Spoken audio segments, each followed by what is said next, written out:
with regards to the ink work, I mean, this is quite a very pleasurable part of the exercise. You've done the drawing, you've got all the location of the various aspects of the composition positioned, so it's a case of working in with the pen, following the lines. But I did mention earlier the idea of not putting too much detail in, so it does give you a degree of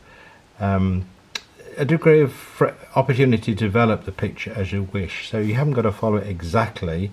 As long as you've got lines in position, you can then allow the pen work to develop the painting.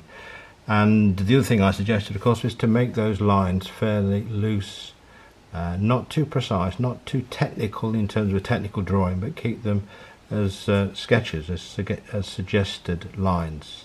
And don't forget, in terms of how you produce your ink line, that's entirely up to you. I've given you the illustration of Francis Town, where he works just to specific outlines, perhaps a bit of a texture. He doesn't use any of the ink work to describe shadows.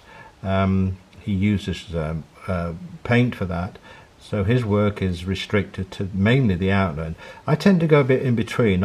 Yes, the outline is good. I tend not to usually put in shadows, but I will put little bits of dark, so here and here where I've got the windows, I would just suggest little areas where there is darkness, but keeping the lines broken. When we've got things like bits of detail on the rocks, then perhaps just an indication, a bit of texture to break up and to add to the outline that you've got, bits of grasses, and again some definite lines on the picture to give the outline.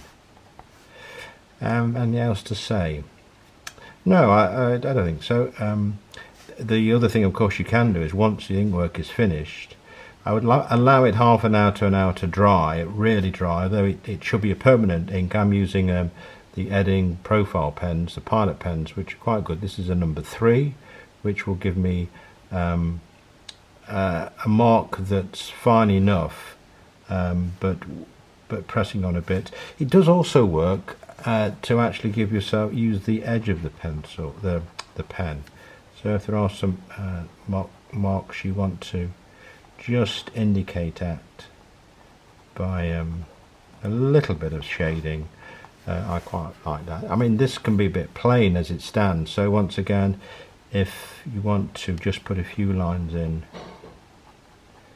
to represent a little bit of texture, remembering things like diagonal lines can work for you, as well as vertical lines.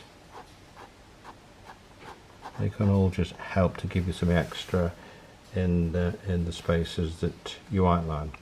So there we go. This is, as I say, is an enjoyable part of the exercise. The hard work of the drawing's done, so the pen work is really quite therapeutic and relaxing.